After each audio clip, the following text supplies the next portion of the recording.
Movie की शुरुआत में हमें एक लड़की के डेड बॉडी को दिखाया जाता है जो स्ट्रेचर से एक रूम में ले जा रहे होता है। ये डेड बॉडी एक बहुत ही फेमस एक्ट्रेस एना फ्रिट्ज के होता है। एना की किसी वजह से मौत हो गया था, इसलिए उसको हॉस्पिटल में लाया गया है। अब एना की बॉडी एक रूम के अंदर ले जाकर रख दिया जाता है और वहाँ पर एक लड़के की ड्यूटी लगी होती है जिसका नाम पाओ होता है। अब पाओ वहाँ पर ड्यूटी कर रही होता है, तभी उसने एना की बॉडी से कपड़े हटाकर अपने फोन से उसकी फोटो खींचता है और वो अपने दोस्तों को भेज देता है। अब हमें दो लड़के को दिखाया जाता है जिसका नाम जाबी और इभान होता है। ये दोनों लोग पाओ के दोस्त होता है, इसीलिए वो पाओ से मिलने के लिए हॉस्पिटल आए थे क्योंकि आज इन तीनों बाहर कहीं पार्टी में जाने वाला था। इसीलिए जाबी और इभान पाओ को लेने के लिए आया था, लेकिन पाओ उनको बताता है कि मेरी ड्यूटी अभी 1 घंटे के बाद ही खत्म होगी, इसीलिए तुम्हें थोड़ा वेट करना होगा। उसके बाद इभान पाओ से कहता है कि जब तक हम तुम्हारा इंतजार करेंगे तब तक कहीं जाकर थोड़ी ड्रिंक करते हैं। इसके बाद वो तीनों बाहर चले जाते हैं और एक सुनसान जगह पर जाकर ड्रिंक करने लग जाते हैं। ड्रिंक करते समय इभान पाओ से कहता है कि तुमने सिर्फ उसका आधा ही फोटो हमें भेजा है, लेकिन हम उसका पूरी बॉडी को ही देखना चाहते हैं। और इभान फिर उससे कहता है कि जब वो जिंदा थी तो मैं उससे मिलने की बहुत कोशिश करता था, लेकिन कभी नहीं मिल पाया, पर आज जाकर उससे मिलने का मौका मिला। इसीलिए इभान एना की डेड बॉडी देखने के लिए पाओ से काफी जिद करने लग जाता है। पाओ उन दोनों को वहाँ पर ले जाने के लिए मना करता है और उन लोगों को कहता है कि वहाँ पर किसी को भी जाना अलाउड नहीं है। अगर कोई गए तो इसे मेरी जॉब जा सकती है, इसीलिए मैं तुम्हें वहाँ नहीं लेकर जा सकता हूँ। लेकिन इभान ने काफी जिद करने के बाद पाओ भी मान जाता है। अब पाओ अपने जॉब को रिस्क में लेते हुए उन दोनों को उस जगह पर लेकर जाता है जहाँ पर एना की डेड बॉडी को रखा गया था। अब वो सभी उस रूम में पहुँच जाते हैं जहाँ पर बहुत सारे डेड बॉडी रखी हुई थी। इसके बाद पाओ एक डेड बॉडी के पास खड़ा हो जाता है और उनसे कहता है कि ये रही एना की बॉडी। जैसे ही वो उसके ऊपर से कपड़ा हटाता है तो वो एक बूढ़ी औरत की डेड बॉडी होता है, जिसे देखकर वो दोनों ही डर जाते हैं। दरअसल पाओ ने उन दोनों के साथ मजाक कर रहा था, लेकिन इसके बाद वो एना के बॉडी के पास जाता है और उसके बॉडी से कपड़ा हटाकर दिखाता है। जब दोनों देखते हैं तो वो काफी हैरान हो जाते हैं क्योंकि एना वाकई में काफी खूबसूरत थी। एना को देखकर इभान की नीयत खराब हो जाती है और इभान ने उसकी बॉडी से कपड़ा और नीचे सार देता है और वो एना की बॉडी को टच करता है। इसके बाद इभान जाबी से कहता है कि तुम्हें भी एना की बॉडी को टच करके देखना चाहिए, लेकिन जाबी को ये सब अजीब लग रहा था। फिर भी वो एना की बॉडी को टच करता है, लेकिन उनको ये सब अच्छा नहीं लग रहा था, इसीलिए वो अपना हाथ हटा लेता है। पर इभान को एना की शरीर को देखकर नियत खराब हो चुका था, इसीलिए वो उसके साथ अब सेक्स करने का सोचता है। अब उसके बाद ये तीनों मिलकर ड्रग्स लेते हैं और ड्रग्स लेते समय इभान ये बात अपने दोनों ही दोस्तों को बताता है, लेकिन जाबी ये सुनकर थोड़ा अजीब फील करता है और वो उससे कहता है कि किसी की डेड बॉडी के साथ ये सब करना ठीक नहीं है। लेकिन तभी पाओ उसे कहता है कि मैंने भी एक डेड बॉडी के साथ ऐसा ही किया था, इसमें कुछ गलत नहीं है और ये बात किसी को भी पता नहीं चलेगा। जाबी इन दोनों को समझाते हुए कहता है कि हम लोग तो पार्टी में जा रहे थे जहाँ पर हमें जिंदा लड़की भी मिल सकती है, लेकिन इभान उसकी बात को काटते हुए कहता है कि उस पार्टी में कोई एना फ्रिट्ज तो नहीं होगी। ये सुनकर जाबी अपने दोस्त की बात मानना मजबूर हो जाता है। इसके बाद पाओ और जाबी रूम के बाहर चले जाते हैं और इभान एना के साथ सेक्स करना चालू कर देता है। अब थोड़ी देर के बाद इभान अपना काम खत्म करके बाहर आ जाता है। इसके बाद पाओ रूम के अंदर जाता है और पाओ भी एना के ऊपर चढ़कर सेक्स करने लगता है। इन सब के दौरान एमा की गर्दन ज्यादा ऊपर होने के कारण नीचे लटक जाती है और झटके ज्यादा तेज होने के कारण अचानक उनकी आंखें खुल जाती है और एना जिंदा हो जाती है। अब वो अपने पूरे होश में आ चुका था और पाओ ने जो भी उसके साथ कर रहे थे वो सब उसे महसूस हो रहा था, लेकिन वो अपने काम में इतना खो जाता है कि उसे पता ही नहीं चलता है कि एना जिंदा हो चुकी है। लेकिन जब वो उसे देखता है वो उसे देखकर काफी डर जाता है और वो जोर से चिल्लाता है। उसके चिल्लाने की आवाज बाहर तक सुनाई देता है, जिसे सुनकर उसके दोस्त अंदर आ जाते हैं। उसके बाद वो लोग भी एना को जिंदा देखता है तो वो भी काफी डर जाता है और वो तीनों ही हैरान होता है कि आखिर में ये सब कैसे हो सकता है। तभी इभान कहता है कि हमने जो भी उसके साथ किया है वो सब कुछ इसको पता चल चुका है और ये बाहर जाकर सब पुलिस को बता देगी, इसीलिए हम फिर से एना को मार डालते हैं। लेकिन तभी वहाँ पर एक स्टाफ फिर दूसरी डेड बॉडी लेकर आ जाता है। ये देखते ही पाओ के दोस्त एना के बॉडी को ढक कर छुप जाते हैं। एना उसे देखकर चिल्लाने की कोशिश करती है, लेकिन वो कमजोरी की वजह से बोल भी नहीं पा रही थी और वो इशारा करने की कोशिश करती है, लेकिन वो अपने हाथों को भी नहीं ला पाती है। अब थोड़ी देर बाद वो स्टाफ भी यहाँ से चला जाता है। एना को जिंदा देखकर जाबी उसकी मदद करने के बारे में सोचता है, इसीलिए वो एना को पानी पिलाता है। जाबी इभान की इस बात से बिल्कुल भी सहमत नहीं था कि एना को फिर से मारा जाए, इसीलिए वो इभान से झगड़ा करता है। वो उससे कहता है कि तुमने जो भी एना के साथ किया है इसकी सजा तुम्हें जरूर मिलना चाहिए। इस बात को लेकर इन दोनों में झगड़ा होने लग जाता है। अब ये झगड़ा इतना ज्यादा बढ़ जाता है कि जिससे इभान और जाबी के बीच लड़ाई शुरू हो जाता है। अब पाओ आकर उन दोनों को छुड़ा लेता है, लेकिन जाबी के सिर में चोट लग जाने की वजह से वो बेहोश हो जाता है और उसके सिर से काफी ज्यादा ब्लड भी निकलता है। इभान ने ये नहीं सोचा था कि जाबी के साथ ये सब होगा। उसके बाद उसको वहाँ से उठाकर दूसरे रूम में ले जाते हैं और उसके ब्लड को रोकने के लिए उसके सिर में एक कपड़ा लगा देता है। उधर दूसरी रूम में जाबी के सिर से काफी सारे ब्लड गिर गया था, इसीलिए वो दोनों मिलकर वहाँ के ब्लड साफ करते हैं। अब एना को भी वही रूम में ले जाते हैं जहाँ पर जाबी को लेकर गया था। उसी वक्त पाओ के कपड़ों पर खून लग जाता है, इसलिए उसने अपने कपड़े चेंज करने पड़ते हैं। इधर जाबी की हालत अब काफी खराब हो जाता है, जिसके कारण कुछ देर बाद ज्यादा खून बहाव की वजह से उसकी मौत हो जाती है। थोड़ी देर बाद पाओ भी रूम के अंदर आ जाता है। जब पाओ को ये पता चलता है कि जाबी मर चुका है तो उसे काफी बुरा लगता है और वो रोने लग जाता है, क्योंकि उनकी एक गलती की वजह से उन्होंने अपने दोस्त को खो दिया है। यहाँ पर इभान पाओ को समझाने लगता है और उससे कहता है कि यहाँ जो कुछ भी हुआ इसमें हमारी कोई गलती नहीं है और ये सिर्फ एक एक्सीडेंट था।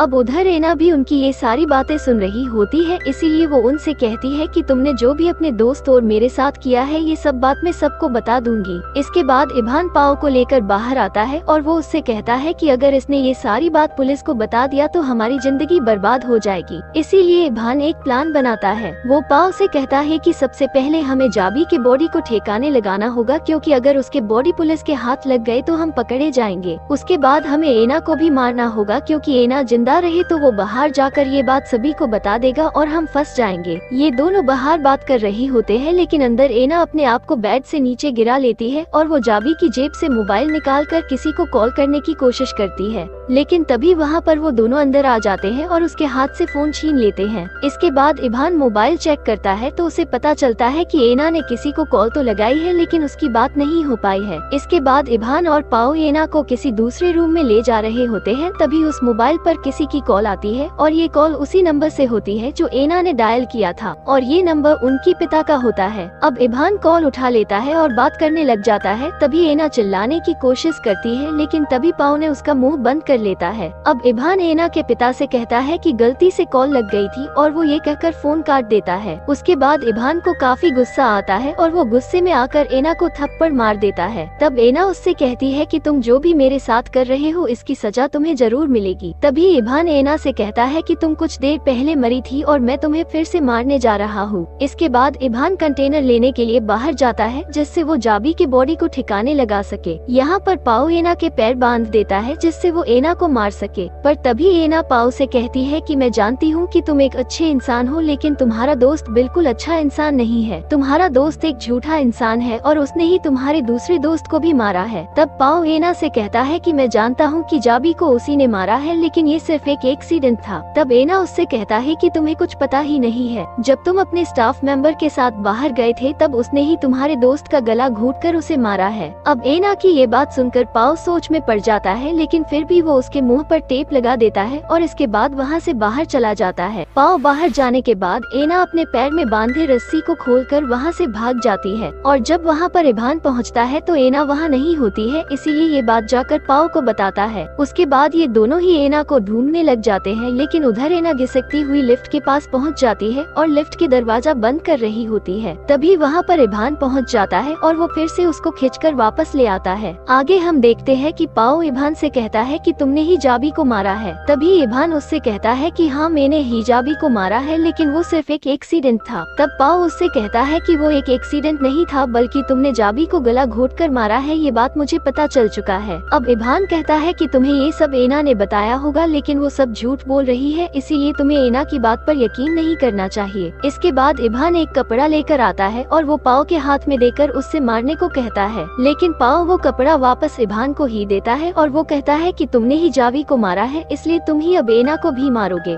लेकिन इभान गुस्से में जबरदस्ती पाओ के हाथ पकड़कर उसके मुंह पर कपड़ा दाब देता है। अब थोड़ी देर बाद एना फिर से मर जाती है। उसके बाद एना को वापस स्ट्रेचर में लेटाया जाता है और इभान अपने दोस्त की बॉडी कंटेनर में डालकर बाहर ठिकाने लगाने के लिए चला जाता है। दूसरी ओर पाओ एना की बॉडी को साफ करके उसके ऊपर कपड़ा से ढक देता है और वहाँ से जाने लगता है, लेकिन जाने से पहले वो फिर से एक बार एना के चेहरे से कपड़ा हटा कर देखते हैं तो एना जिंदा होती है और ये देखकर पाओ एना को कुछ भी नहीं करता है। उसके बाद हमें दिखाया जाता है कि इभान अपने दोस्त की बॉडी को ठिकाने लगाकर वहाँ आ जाता है और इभान एना को फिर से एक बार चेक करते हैं। उसके बाद वो दोनों वहाँ से निकल जाते हैं। बाहर आने के बाद इभान को याद आता है कि वो अपना आईडी कार्ड अंदर ही भूल गया है, इसलिए वो आईडी कार्ड चेक करने के लिए अंदर जाने लगता है, पर पाओ उससे वहाँ जाने के लिए रोकता है क्योंकि वो अंदर गए तो वो एना को जिंदा देख लेगा। लेकिन वो उसके बाद नहीं सुनता है और अंदर चला जाता है। अंदर जाने के बाद उसे पता चल जाता है कि एना जिंदा है। एना को जिंदा देखकर इभान बहुत गुस्सा हो जाता है और पाओ को मारने लगता है, लेकिन तभी पीछे से एना आकर एक कैंची से इभान के गले पर मार देती है, जिसकी वजह से वो नीचे गिर जाता है और उसकी मौत हो जाती है। तब पाओ रोते हुए एना से माफी मांगता है, लेकिन एना पाओ पर भी हमला कर देती है, जिसकी वजह से उसकी भी मौत हो जाती है क्योंकि पाओ भी उतना ही गुनहगार था जितना कि इभान था, इसलिए वो पाओ को भी मार देती है। और इसी के साथ ये मूवी यहीं पर एंड हो जाता है।